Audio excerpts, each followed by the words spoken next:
ಆಮೇಲೆ ಮನೇಲಿ ಏನು ಗೊತ್ತಾ, ಇನ್ನೊಂದು ಎಲ್ಲ ಪ್ಲಾಸ್ಟಿಕ್ ತಂದು ಸಾಮಾನುಗಳೆಲ್ಲ ಒಳಗಡೆ ಹಾಕಿರ್ತಾರೆ.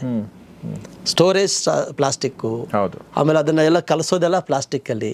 So let us get out of this culture. ಎಲ್ಲ ಬಟ್ಟೆಗಳಿಗೆ ಯಾವುದು ಕೆಮಿಕಲ್ ಹಾಕೋದಿಲ್ಲ. ಇವತ್ತು ಯುರೋಪ್ನಲ್ಲಿ ಈ ಬಟ್ಟೆಗಳಿಗೆ ಈ ನಮ್ಮ ಹಾಕ್ತಾರ ಕೆಮಿಕಲ್ ಯಾವುದು ಹಾಕೋಂಗಿಲ್ಲ. Most polluting industry is also this cloth industry. ಅದರದ್ದು ದೊಡ್ಡ ಇದಿದೆ. ಯುರೋಪ್ನಲ್ಲಿ ಅದರ ಕಲರ್ಗಳೆಲ್ಲ ಯೂಸ್ ಮಾಡೋಂಗಿಲ್ಲ. ಬೇರೆ ಬೇರೆ ಕಂಟ್ರಿಗಳೆಲ್ಲ ಬ್ಯಾನ್ ಮಾಡಿದ್ದಾರೆ. ಸೊ ನ್ಯಾಚುರಲ್ ಡೈ ಇದೆ. ನ್ಯಾಚುರಲ್ ಡೈ ಆಗಲಿಲ್ಲ ಅಟ್ಲೀಸ್ಟ್ ಕಾಟನ್ ಹಾಕೋಬೇಕು. ಕರೆಕ್ಟ್. ಈ ಪ್ಲಾಸ್ಟಿಕ್ ಯಾಕೆ ಕ್ಯಾರಿ ಬ್ಯಾಗ್ ಬ್ಯಾನ್ ಮಾಡಲಿಲ್ಲ? ಈಗೆಲ್ಲ ಎಷ್ಟೋ ಮೈಕ್ರಾನ್ ಅಂತ ಎಲ್ಲ ಹೇಳಿದಾರಲ್ಲ, ಸರ್ಕಾರ ಮಾಡ್ತಾ ಇದ್ದಾರೆ. ಒಂದೇ ಸರಿ ಯಾಕೆ ಬ್ಯಾನ್ ಮಾಡ್ತಾ ಇಲ್ಲ? ದೊಡ್ಡ ಅಸೋಸಿಯೇಷನ್ ಇದೆ ಅದು ಪ್ಲಾಸ್ಟಿಕ್. ದೊಡ್ಡ ಅಸೋಸಿಯೇಷನ್, ಪ್ರೊಡಕ್ಷನ್ ಅಸೋಸಿಯೇಷನ್ ಇದೆ. ಅದ್ರ ಹಿಂದ್ಗಡೆ ಇಂಡಸ್ಟ್ರಿ ಇದೆ, ಅದ್ರಿಗೆ ಭಾಳ ಇದೆ ಬಿಡಿ. ತುಂಬ ಎಲ್ಲ ವಿಷಯಗಳಲ್ಲೂ ಅದು ಲಾಬಿಗಳಿದ್ದಾವೆ. ದಯವಿಟ್ಟು ನಾನು ಎಲ್ಲರೂ ಕೈ ಮುಗಿತೀನಿ, ಪ್ಲಾಸ್ಟಿಕ್ ಬರ್ನ್ ಮಾಡಬೇಡಿ ಅಂತ. ನೀವು ವಿಷ ಕುಡಿತೀರಿ, ಎಲ್ಲರಿಗೂ ವಿಷ ಕೊಡಿಸ್ತೀನಿ. ಕರೆಕ್ಟ್. ನನ್ನ ಪರ್ಸ್ನಲ್ ರಿಕ್ವೆಸ್ಟ್. ಎಲ್ಲೋದ್ರೂ ಬಂದು ನಾನು ಹೇಳ್ತೀನಿ, ಯಾಕಪ್ಪ ಬೆಂಕಿ ಇಕ್ತೀಯ? ಏನಾರ ಕಟ್ಬಿಟ್ಟು ತಗೊಂಡೋಗಿ ಬೆಂಗಳೂರು ವಾಪಸ್ ಕಳಿಸ್ಬಿಡ್ಬೇಕಾರೆ. ರಸ್ತೆಗಳು ಎಲ್ಲ ಕಡೆ ಬೆಂಕಿ ಇಕ್ತಿದ್ದಾರೆ. ಇದು ಜನಸಾಮಾನ್ಯರಿಗೆ ಹೋಗ್ಬೇಕು. ತಗೊಂಡೋಗೆಲ್ಲ ಒಂದು ಗುಂಡಿಗೆ ಹಾಕ್ಬಿಟ್ಟು ಮುಚ್ಚಿಬಿಡ್ಬೇಕಾರೆ. At least that is a better option. Contaminate ಆಗ್ಬಿಡುತ್ತೆ, ಅದು ಟಾಕ್ಸಿಕ್ ಒಂದು ನಿಂತ್ಕೊಂಡ್ಬಿಡುತ್ತಲ್ಲಿ. ಎಕ್ಸಾಕ್ಟ್ಲಿ.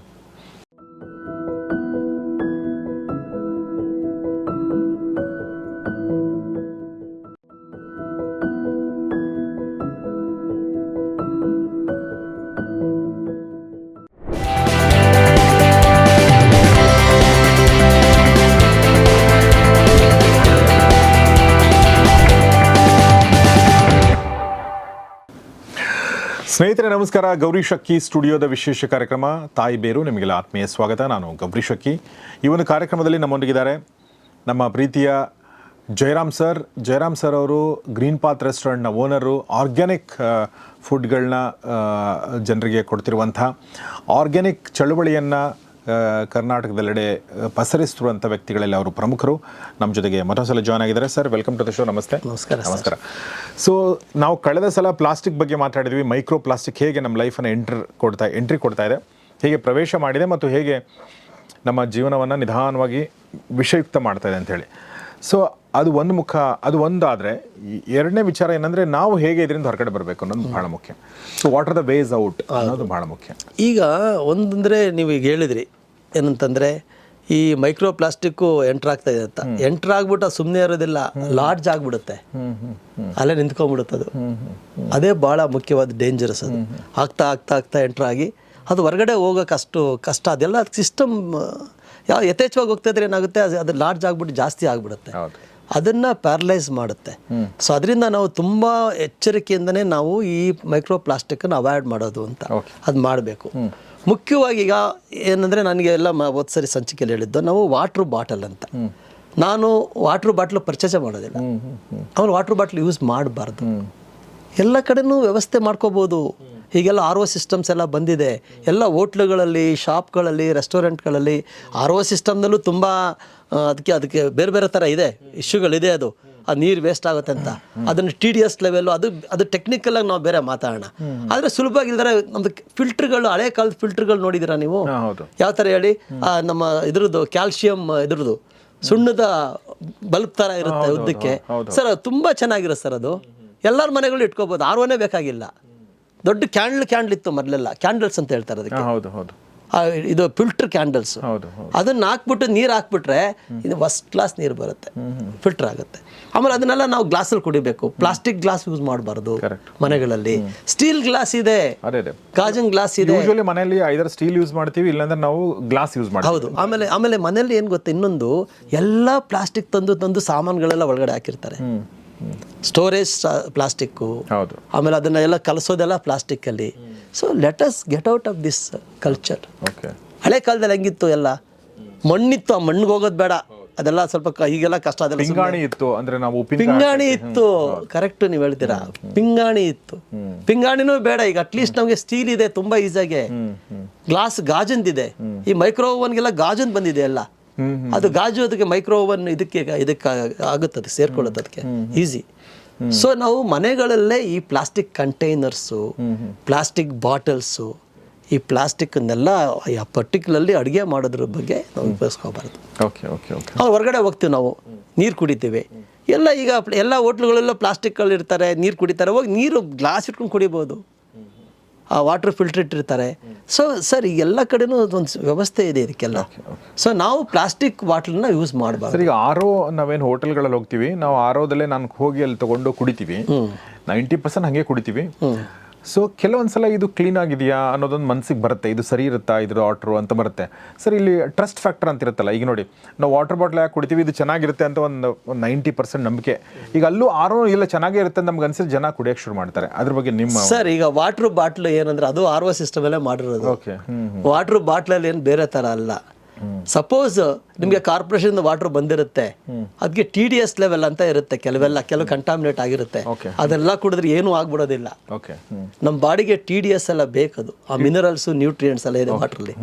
ಯಾವಾಗ ನೀವು ಯಥೇಚ್ಛವಾಗಿ ಜಾಸ್ತಿ ಫಿಲ್ಟರ್ ಮಾಡಿಬಿಡ್ತೀರಾ, ಅದು ತುಂಬ ಅದು ನೀರು ಕಂಟೆಂಟೇ ಬೇರೆ ತರ ಆಗುತ್ತೆ. ಅದು ನೀರಲ್ಲಿ ಏನು ಕ್ವಾಲಿಟಿನೇ ಇರೋದಿಲ್ಲ, ಯೂಸ್ಲೆಸ್ ಆಗ್ಬಿಡುತ್ತೆ. RO ಬೇಕಾಗಿಲ್ಲ ನನ್ನ ಪ್ರಕಾರ. ನಾವೆಲ್ಲ ನೇರವಾಗಿ ಎಲ್ಲ ಕಡೆ ಕುಡಿತೀವಿ ನಾವು. ಆಮೇಲೆ ಬೇರೆ ದೇಶಗಳಲ್ಲೆಲ್ಲ ಡೈರೆಕ್ಟಾಗಿ ಸ್ನಾನ ಮಾಡೋದು ಅದೇ ನೀರು, ಕುಡಿಯೋ ಅದೇ ನೀರು, ಆ ಥರ ಸಿಸ್ಟಮ್ಗಳು ಕ್ರಿಯೇಟ್ ಮಾಡಿದ್ದಾರೆ. ನಮ್ಮಲ್ಲಿ ಇಲ್ಲದೆ ಇರ್ಬೋದು, ನಮ್ಮಲ್ಲಿ ಏನಾದ್ರು ಕಂಟಾಮಿನೇಟ್ ಆಗುತ್ತೆ ಅಂತ. ಸೊ ಅದರಿಂದ ನಾವು ಎದುರೋ ಅವಶ್ಯಕತೆ ಇಲ್ಲ. ನಮ್ಮ ದೇಹದಲ್ಲಿ ಇರೋವಂಥ ಏನೇನು ಇದಿದೆ ಮೈಕ್ರೋಬ್ಸು ನಮ್ಮ ನೀರು ಸೆಟ್ ಆಗಿಬಿಟ್ಟಿದೆ ಎಲ್ಲ. ಏನಂತ ತೊಂದರೆ, ಏನು ಕಲುಷಿತ ನೀರು ಕುಡಿಯೋದಿಲ್ಲ, ಏನು ಎಲ್ಲ ಕೆಟ್ಟೋಗ್ಬಿಟ್ರೆ ನೀರು ಕುಡಿಯೋದಿಲ್ಲ, ಒಂದಷ್ಟು ಇರುತ್ತೆ. ಆದರೆ ಅದ್ರ ಬಗ್ಗೆ ತಲೆ ಕೆಡಿಸ್ಕೊಳ್ದೆ ಕುಡಿಬೋದು ನಾವು. ಅದನ್ನು RO ವಾಟರ್ ಕುಡಿಬೇಕು ಅಂತ ಇಲ್ಲ, ಬೇರೆ ಬೇರೆ ರೀತಿ ನೀರುಗಳು ಕುಡಿಬೋದು, ಏನೂ ಆಗೋದಿಲ್ಲ. ನಮ್ಗೆ ಇಮ್ಯುನಿಟಿ ಇನ್ನೂ ಜಾಸ್ತಿ ಆಗುತ್ತೆ. That research on that, there is research. ಈಗ RO ಕುಡಿಬಾರ್ದು ಅಂತಲೇ ಎಷ್ಟು ಜನ ಹೇಳ್ತಾ ಇದ್ದಾರೆ, RO water is not healthy ಅಂತ. ಸೊ ಅದು TDS ಲೆವೆಲ್, ಯಾಕಂದರೆ ಆ TDS ಲೆವೆಲ್ ಅಡ್ಜಸ್ಟ್ ಮಾಡಬೇಕಲ್ಲಿ. ಅದ್ರಿಗೆ ಒಂದು 200, 190 ಅದೆಲ್ಲ ಟೆಕ್ನಿಕಲಿ ನಾನು ಹೇಳೋಕೆ ಹೋದ್ರೆ ಎಲ್ಲ ಕಷ್ಟ ಆಗುತ್ತೆ. ಅದು ಎಕ್ಸ್ಪರ್ಟ್ಸ್ ಎಲ್ಲ ಅದಕ್ಕೆ ಇದು ಮಾಡಿದ್ದಾರೆ. ಅದನ್ನು ಮಾಡಿದೇನು ಕುಡಿಬೋದು, ಒಂದಾಯಿತು. ಸೊ ಎಲ್ಲಿ ಬೇಕಾದ್ರೂ ಕುಡಿಬೋದು ಸರ್ ನೀರನ್ನೆಲ್ಲ. ನೀವೊಂದು ಇದ್ರೊಳಗೆ ಹಾಕ್ಕೊಂಡು ಕಾರ್ಪೊರೇಷನ್ ವಾಟ್ರಿಂದ ಬರುತ್ತೆ, ಅದನ್ನ ತೊಗೊಂಡು ಕುಡಿಬೋದು. ಅದನ್ನ ಅಂಥದ್ದೇನು ದೊಡ್ಡ ಆಘಾತ ಮಾಡೋದಿಲ್ಲ. ಅನ್ಲೆಸ್ ನಮ್ಗೇನಾದರೂ ಕಾಯಿಲೆ ಇದ್ದರೆ ಅಥವಾ ಬೇರೆ ಏನಾದ್ರು ಪ್ರಾಬ್ಲಮ್ ಇದ್ದರೆ ಅಂಥ ಸಮಯದಲ್ಲಿ ನಾವು ಯೋಚನೆ ಮಾಡಬೇಕು.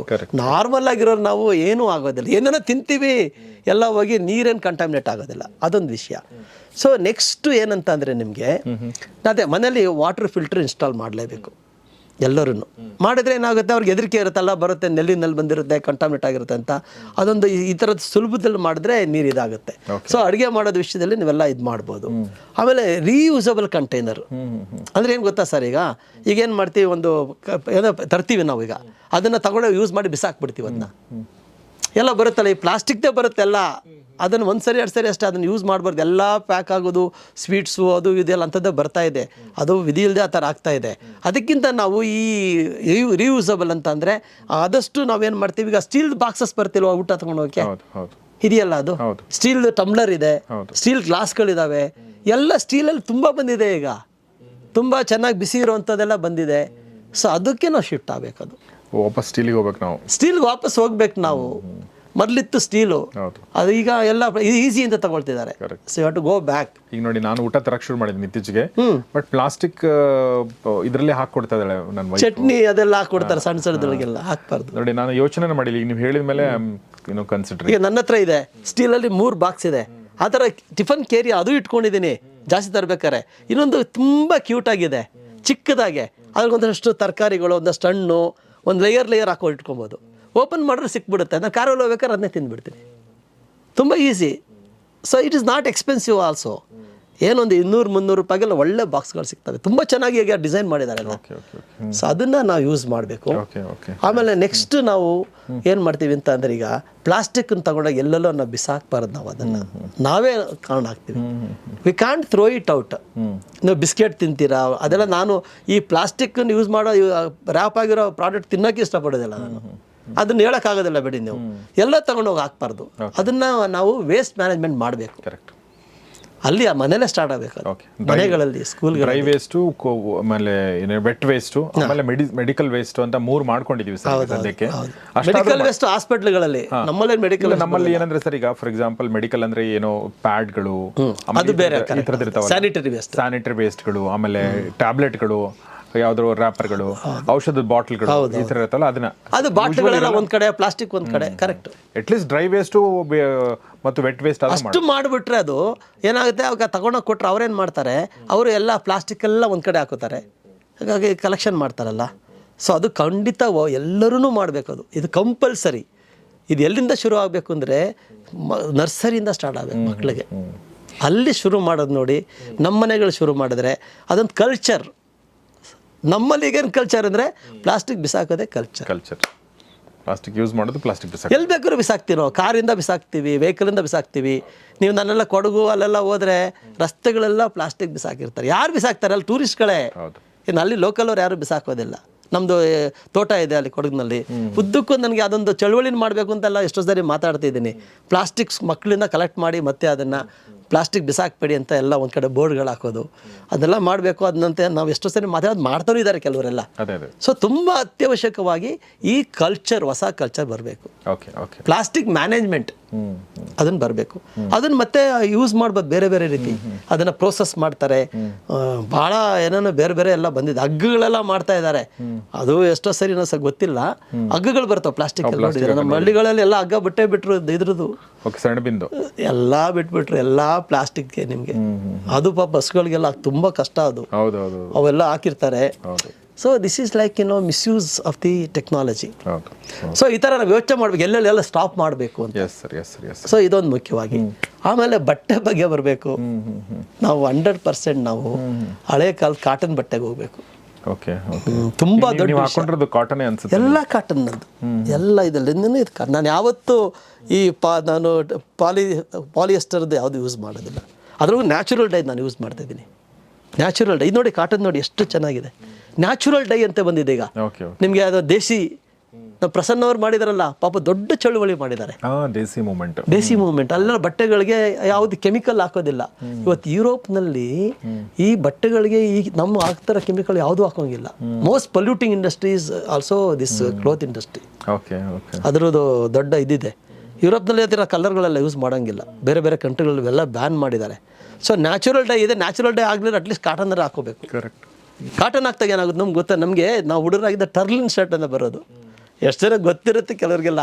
ಟರ್ಲಿನ್ ವಾಸ್ ಮೋಸ್ಟ್ ಫ್ಯಾಷನಬಲ್. ಆದರೆ ಟರ್ಲಿನ್ ಏನಾಗ್ತಿತ್ತು ಗೊತ್ತಾ ನಿಮಗೆ?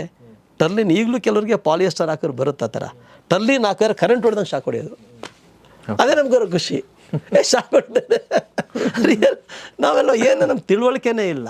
ಕಾಟನನ್ನು ರಿಪ್ಲೇಸ್ ಮಾಡ್ತದ್ದು ಟರ್ಲಿನ್ನು. ಪಾಲಿಯೆಸ್ಟರ್ ಮಾಡ್ತು. ಆಮೇಲೆ ಚೆನ್ನಾಗಾಗೋದಿಲ್ಲ ಅಂತ ಪಾಲಿ ಕಾಟನ್ ಅಂತ ಮಾಡ್ತು. ಪಾಲಿಯೆಸ್ಟರ್ ಅಂತ ಶರ್ಟ್ಸ್ ಬರ್ತಿದ್ದು. ಆಮೇಲೆ ಟರ್ಲಿನ್ ಅಂತ ಇನ್ನೊಂದೇನೋ ಬರ್ತಾ ಇದೆಯಲ್ಲ ಈಗ. ಈ ಕಾಟನ್ನು ಮತ್ತು ಇದನ್ನೆಲ್ಲ ಮಿಕ್ಸ್ ಮಾಡಿ ಬರ್ತಾ ಇದೆ. ಪಾಲಿ ಕಾಟನ್ ಅಂತ ಅದೇನೋ ಹೇಳ್ತಾರೆ ಅದಕ್ಕೆ. ಟೆರಿಕಾಟ್ ಅಂದ್ರೆ ಅದೇನೆ correct. Terrycot correct, right word. Terylene ಮತ್ತು cotton. Why can't you do cotton? Sir cotton ಎಷ್ಟು ಚೆನ್ನಾಗಿ ಮಾಡಿದ್ದಾರೆ ಅಂದರೆ ಅದ್ಭುತವಾಗಿ. ಈಗ ಇನ್ನೊಂದು ಬಂದಿದೆ, ಬ್ಯಾಂಬೂ ಶರ್ಟ್ಸ್ ಬಂದಿದೆ. ಬಂಬುವಿಂದ, ನಮ್ಮ ಬಾಳೆ ನಾರಿನಿಂದ ಯಥೇಚ್ಛವಾದ ಟೆಕ್ನಾಲಜಿಗಳು ಜನ ಹುಡುಕ್ತಾ ಇದ್ದಾರೆ ಎಲ್ಲ. ಈ ಆಲ್ಟರ್ನೇಟ್ ಆಗಿ ಮತ್ತೆ ವಾಪಸ್ ಹೋಗಬೇಕು. You have to go back ಅಂದರೆ ಮತ್ತೆ ನಾವು ಒರಿಜಿನಲ್ ಲೈಫ್, ತಾಯಿ ಬೇರು, ನೀವು ನಮ್ಮ ಟೈಟ್ಲ್ ಇದೆಯಲ್ಲ. ಸೊ ಒರಿಜಿನಲ್ ಲೈಫ್ಗೆ ಹೋಗೋಕ್ಕೆ ಇದು ಸ್ವಲ್ಪ ಫೇಕ್. ಈಗ ನಾವೇನು ಈಗ ಎಲ್ಲ ಯೂಸ್ ಮಾಡಿ ಎಲ್ಲ ಮಾಡ್ತಿದ್ದೀವಿ. ಬಹುಶಃ ದೊಡ್ಡ ಒಂದು ಬದಲಾವಣೆಗಳು ಆಗ್ತವೆ. ಇವತ್ತು ಆಗದೆ ಹೋಗ್ಬೋದು, ಅರ್ಜೆಂಟಾಗೆ ಖಂಡಿತ ಆಗುತ್ತೆ. ಸೊ ಈ ಬಟ್ಟೆಗಳನ್ನು ಉಪಯೋಗಿಸ್ತಂಥದ್ದು, ನಾವು ಬಟ್ಟೆ ಒದಿತೀವಲ್ಲ ಅದು, ಈ ಎಲ್ಲ ಪಾಲಿಯೆಸ್ಟರ್ ಇದೆಲ್ಲ ಒದಿತಾರೆ ಸರ್. ಅದೆಲ್ಲ ಆ ಎಲ್ಲ ಮೈಕ್ರೋಬ್ಸ್ ಎಲ್ಲ ಒಳಗಡೆ ಹೋಗ್ಬಿಡುತ್ತೆ. ಕಾಟನ್ ತಗೋಬೇಕು ಅಂತ. ಕಾಟನ್ ಎಲ್ಲ ನಿಮ್ಮ ಬ್ಲಾಂಕೆಟ್ ಇರ್ಬೋದು, ನಿಮ್ದೆಲ್ಲ ಇರ್ಬೋದು ಕಾಟನ್ನು. ಹಾಸಿಗೆಗಳು ಕಾಟನ್ನಲ್ಲೇ ಆಗ್ತಿದೆ, ತತ್ತಿನಲ್ಲಿ. ಅವ್ ನಾರು ನಮ್ದು ತೆಂಗಿನ ನಾರು. ಅಲ್ಲಿ ಎಷ್ಟು ಸೊಲ್ಯೂಷನ್ಸ್ ಇದೆ ನೋಡಿ. ಆ ತೆಂಗಿನ ನಾರೆಲ್ಲ ತಗೊಂಡು ಎಲ್ಲ ಬಿಸಾಕಿ ಬೆಂಕಿ ಇಡ್ತಾರೆ. ಅದ್ರಿಗೆಲ್ಲ ಮಾಡ್ಬೋದಲ್ಲ. ಅದು ಎಲ್ಲನೂ ಎಷ್ಟೋ ಮಾಡ್ಬೋದು ಪ್ರಾಡಕ್ಟ್ಸು. ಕಾಟನ್ ಬೆಳಿಬೋದು, ಬಳಸಿದ್ರೆ ರೈತನಿಗೆ ಒಳ್ಳೆಯದು ಇದು ಬರುತ್ತೆ. ಸೊ ಈ ಆಲ್ಟರ್ನೇಟ್ ಒಂದೇನಾಗುತ್ತೆ, ನಿಮಗೆ ಒಂದು ಒಳ್ಳೆಯ ಪದಾರ್ಥ ಸಿಗುತ್ತೆ, ಎಲ್ಲ ಒಂದು ಕಡೆ ಇನ್ಕಮ್ ಜನ್ರೇಟ್ ಆಗುತ್ತೆ ಯಾರು ಬೆಳೀತಾರೆ ಅವ್ರಿಗೆ. ಸೊ ಇದೆಲ್ಲ ಒಂದು ರೀತಿಯ ಮಲ್ಟಿಪಲ್ ಬೆನಿಫಿಟ್ಸು. ಸೊ ನೀವು ಕೇಳ್ತಾ ಇದ್ರೆ ಈಗ ಆಲ್ರೆಡಿ ಈ ಬಗ್ಗೆ ಜನ ತುಂಬ ಯೋಚನೆ ಮಾಡಿ ಆಲ್ಟರ್ನೇಟಿವ್ಸ್ ಹುಡುಕ್ತಾ ಇದ್ದಾರೆ. ಬಟ್ ಏನಂದ್ರೆ ಈಗ ಫಾರ್ ಎಕ್ಸಾಂಪಲ್ ನೀವು ಬ್ಯಾಂಬೂ ಶರ್ಟ್ ಅಂತ ಹೇಳಿದ್ರಿ, ಬಾಳೆ ನಾರಿಂದು ಶರ್ಟ್ಸ್ ಅಂತ ಹೇಳಿದ್ರಿ, ಈ ಥರ ಎಲ್ಲ ಬರ್ತಾ ಇದೆ. ಬಟ್ ಅದು ಇನ್ನೂ ನಮ್ಮ ಜನಸಾಮಾನ್ಯರಿಗೆ, ನಮ್ಮಂತವ್ರಿಗೆ ಇನ್ನೂ ತಲುಪಿಲ್ಲ. ಅದು ಮಾಸ್ ಪ್ರೊಡಕ್ಷನ್ ಇನ್ನೂ ಆಗ್ತಾ ಇಲ್ಲ ಅಂತ ಆಗ್ತಾ ಇಲ್ಲ. ಯಾಕೆ ಗೊತ್ತಾ ಸರ್? ಅದು ದೊಡ್ಡ ದೊಡ್ಡ ಲಾಬಿಗಳಿದಾವೆ. ಈ ಲಾಬಿಗಳನ್ನ ನಾವು ಬಿಟ್ಟು ಮಾಡೋಕ್ಕಾಗದ್ರೆ ಅಷ್ಟೊಂದು. ಈ ಪ್ಲಾಸ್ಟಿಕ್ ಯಾಕೆ ಕ್ಯಾರಿ ಬ್ಯಾಗ್ ಬ್ಯಾನ್ ಮಾಡಲಿಲ್ಲ? ಈಗೆಲ್ಲ ಎಷ್ಟೋ ಮೈಕ್ರಾನ್ ಅಂತ ಎಲ್ಲ ಹೇಳಿದಾರಲ್ಲ, ಸರ್ಕಾರ ಮಾಡ್ತಾ ಇದ್ದಾರೆ. ಒಂದೇ ಸರಿ ಯಾಕೆ ಬ್ಯಾನ್ ಮಾಡ್ತಾ ಇಲ್ಲ? ದೊಡ್ಡ ಅಸೋಸಿಯೇಷನ್ ಇದೆ ಅದು. ಪ್ಲಾಸ್ಟಿಕ್ದೆ. ದೊಡ್ಡ ಅಸೋಸಿಯೇಷನ್, ಪ್ರೊಡಕ್ಷನ್ ಅಸೋಸಿಯೇಷನ್, ಅದರ ಹಿಂದ್ಗಡೆ ಇಂಡಸ್ಟ್ರಿ ಇದೆ, ಅದ್ರಿಗೆ ಭಾಳ ಇದೆ ಬಿಡಿ. ತುಂಬ ಎಲ್ಲ ವಿಷಯಗಳಲ್ಲೂ ಅದು ಲಾಬಿಗಳಿದ್ದಾವೆ. ನಾನು ಅವ್ರನ್ನೇನು ನಾನು ಟೀಕೆ ಮಾಡ್ತಿಲ್ಲ. ನಾನು ಲಾಬಿಗಳು ಸರಿ ಇಲ್ಲ ಅಂತಲ್ಲ. ಆ ಲಾಬಿಗಳಲ್ಲೂ ಸಹ ಎಚ್ಚೆತ್ಕೊಂಡು ಬೇರೆ ಬೇರೆ ರೀತಿ ಈಗ ಬಯೋಪ್ಲಾಸ್ಟಿಕ್ ಬಂದಿದೆ, ಸರ್ಕಾರಿ ವೇಸ್ಟಲ್ಲಿ ಪ್ಲಾಸ್ಟಿಕ್ ಮಾಡಿದ್ದಾರೆ ಬ್ಯಾಗ್ಗಳು. ಅದಕ್ಕೆ ಯಥೇಚ್ಛವಾಗಿ ಸರ್ಕಾರ ಇನ್ನೂ ಜಾಸ್ತಿ ಅದಕ್ಕೆ ಕೊಡಬೇಕು ಪ್ರೋತ್ಸಾಹನ. ಕರೆಕ್ಟ್. ಒಂದು ಸರಿಯಾದ ಡಿಸಿಷನ್ ತಗೋಬೇಕು. ಕರೆಕ್ಟ್. ಈ ಪ್ಲಾಸ್ಟಿಕ್ ನೀವೆಂತ ಎಲ್ಲನೂ ಕ್ಲೀನ್ ಮಾಡಬೇಕು, ಸ್ವಚ್ಛ ಭಾರತ್ ಅಂತ ಹೇಳ್ತೀವಲ್ವಾ, ಸ್ವಚ್ಛ ಭಾರತ್ಗೆ ಫಸ್ಟ್ ತೊಂದರೆ ಆಗಿರೋದೇ ಪ್ಲಾಸ್ಟಿಕ್ಕಿಂದ.